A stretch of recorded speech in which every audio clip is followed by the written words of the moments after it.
Hi Taurus, and welcome back to my channel. Welcome if this is your first time here.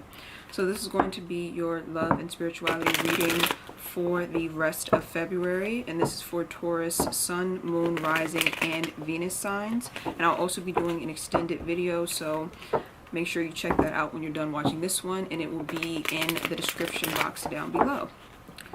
So Taurus, I'm feeling like that situation that we've been talking about, that we've been kind of stuck on, I feel like you're finally starting to move away from it, only because when I was shuffling on your energy, a lot of yellow was showing up. I mean the color yellow, so to me that talks about like a new dawn, a new day type of feeling. Like you're finally starting to see past all of the darkness that that situation brought you. I don't think you're fully over it yet, but I do think you're getting there.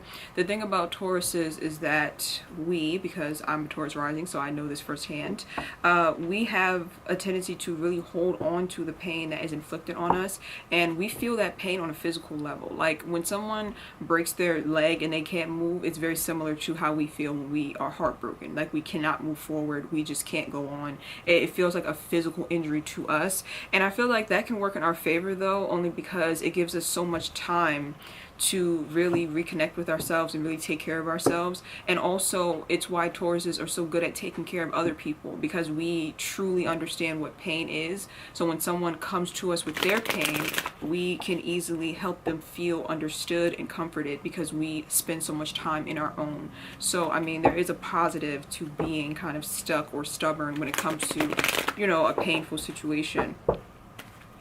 But the Seven of Swords is here, and also the Nine of Cups in the reverse. So to me, the Seven of Swords and the Nine of Cups in reverse talks about this sense of someone deceiving you or hurting you, and by doing that, it's like they kind of robbed you of your sense of self-worth, I feel. But I feel like, you know, if someone can take your sense of self-worth with them when they leave, then that's an indication that, you know, you didn't have a very solid foundation in the first place. So it gives us a perfect opportunity to really rebuild ourselves directly from scratch. And then that's not to excuse people who are deceitful, like, oh, let's thank them because they helped us to, you know, have to rebuild. And that's not what I'm saying. I'm really just saying that you could take a situation where someone has betrayed you or someone has hurt you, and you can use it to your advantage to build yourself back up to be something, to be someone even better than who you were before you met this person. And also understanding that people who take part in these type of things, like that deceptive energy, they're usually not very happy within their own lives, or they're not really happy within, and that's the only reason why they're so comfortable inflicting pain on other people, because there's some type of pain within them or some type of selfish streak. I come to find that when people are that selfish to the point where they hurt you and they don't care, is because they're in survival mode. Like they haven't gotten enough love throughout their life to the point where it's like they switched from being a empathetic human to kind of like shifting into their animalistic instincts, where they're just trying to survive and they're willing to hurt people and take from people and just do things that are just very heartless or reckless, because they're in survival mode, because they did not get enough love as well. So take that into consideration. It reminds me of Jim Carrey. I think he said at this graduation speech, he said, beware of the unloved, because eventually they'll end up hurting themselves or hurting me. So when someone has not experienced love, or they have been unloved all their lives, inevitably they are going to hurt you or hurt themselves. And it looks like that's exactly what happened with that person that you were dealing with. It's very unfortunate. It's very unfortunate. I just tried to like, I just pity those people instead of getting like, I mean, obviously I still get angry when someone betrays me or hurts me, but a part of me just more so feels very bad for them, because like you just know that they're going through their own personal turmoil within. So that was a long intro. Let's jump into the actual reading now, Taurus.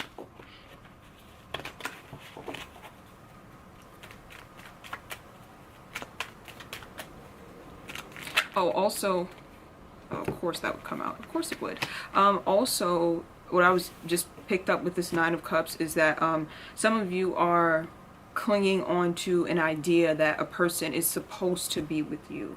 Like you're clinging on to the idea that because there's such a strong connection, and because you feel like there's strong pull towards them, that that's the person you're supposed to be with.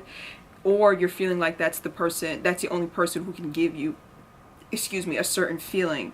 And so you're trying to hold on to them, but both of those things are false, and both of those things are an illusion. Just because you feel the strong pull towards someone, it doesn't necessarily mean you are supposed to or you have to be with them. And also, don't think that this person is the only person that in the world that could give you that intense passion or that intense feeling that you had. I understand the feeling is a good one. It's very euphoric to be attracted to someone and they're attracted to you and y'all are in love, and it's like that honeymoon phase can be quite euphoric, and it can fool us into thinking that this is the person that is giving me that feeling and no one else is able to give me that feeling, but that's false. And Tauruses can especially fall into that trap only because we like stability, and we, you know, it's an earth sign, so we like stability, we like long-term comfort with our relationships or with our partners. So once we have in our heads that we want to be with someone for a long time, we plan like 10 years ahead and we put them into our plan, and then they end up doing something stupid, and it's like we got to rework the damn plan, and like we don't want to rework the plan, we want to just stick with the plan. But sometimes the plan has to be changed. You know, you can still have the same plan, but you may just have to switch up the people that's in the plan, if you know what I mean. Okay, so this is going very long already. So the Wheel of Fortune is here in the past along with the Ten of Swords. So the Wheel of Fortune talks about destined and fated events. I know no one wants to hear this. Oh, it was destiny, it was fate that this was supposed to happen. But sometimes that's the case. I'm not talking about those of you who have been like severely psychologically abused. I would never sit on here and say, you know, that was meant to happen to you, because I feel like that just does far more harm than good. But for those of you who just went through a very bad breakup, or you know, you went through a situation and it ended terribly and you're just kind of pondering why did this happen to me, it's because it was meant to happen to you. It looks like this was something that your soul needed you to experience in order for you to heal and grow in some way. Usually these type of connections teach us about self-worth, and fix this. Usually these type of connections teach us about self-worth and about knowing when to walk away from situations and knowing our own value. So that's something that you could have learned through this situation, and you needed to learn that lesson.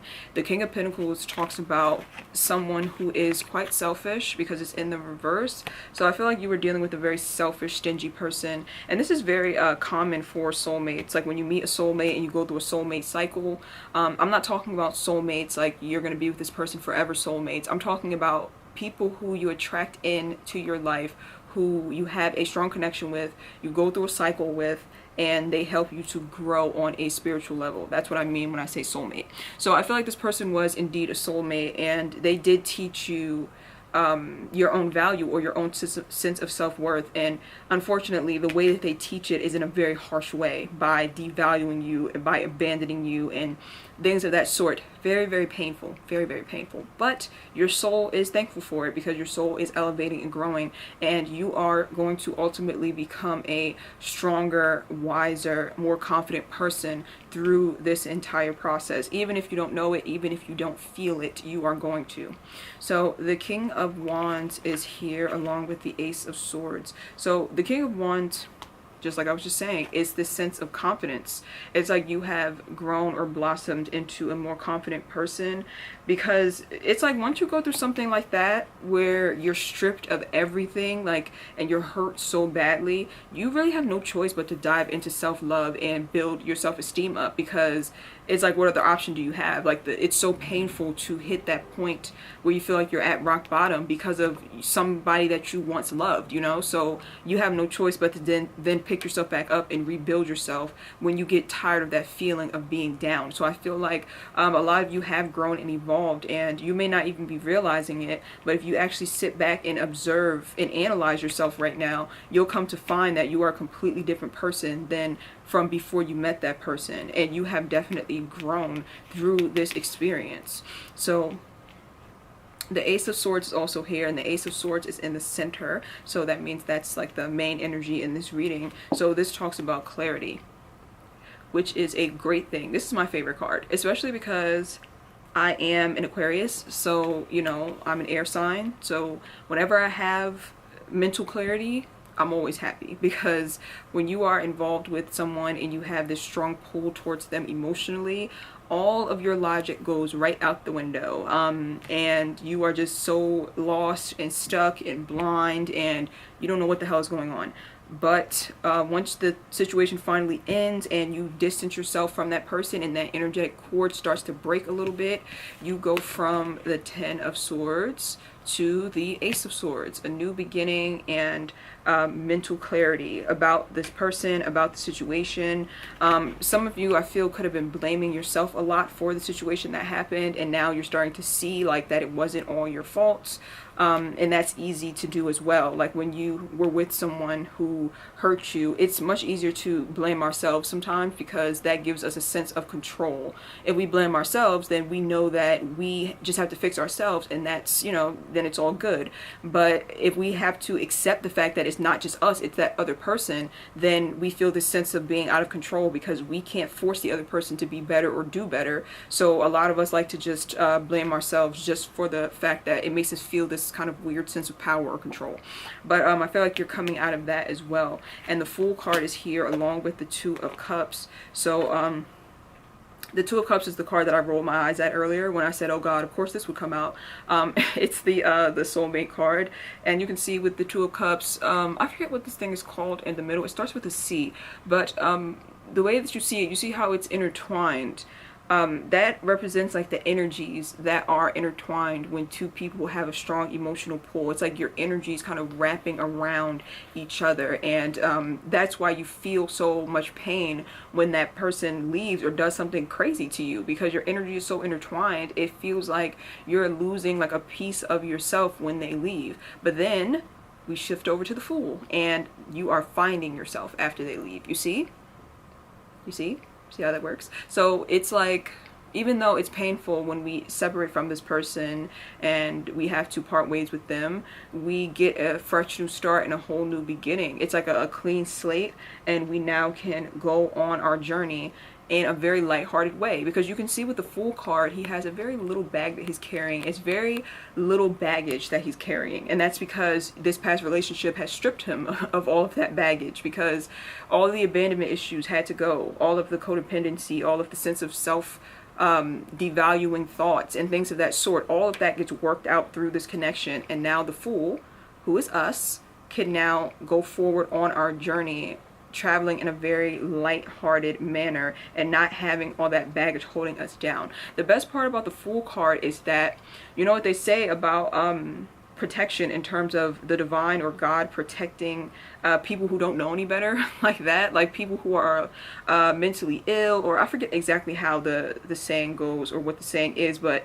it's like how people who are genuinely ignorant or innocent, they don't get punished too harshly for their mistakes, and so that's why they can kind of travel in this very lighthearted, oblivious way. And I feel like that's the energy that we are being presented with. Like, we're able to kind of walk forward in this very lighthearted manner and let that baggage from the past go. It's like we still take that wisdom with us, but we still have this kind of like cushion, like the divine or God or whatever you believe in is going to protect us even when we make mistakes. It's like we're still immune from those mistakes because the divine will always be right there to guide us and to help us get back on our feet. I really hope that that made sense.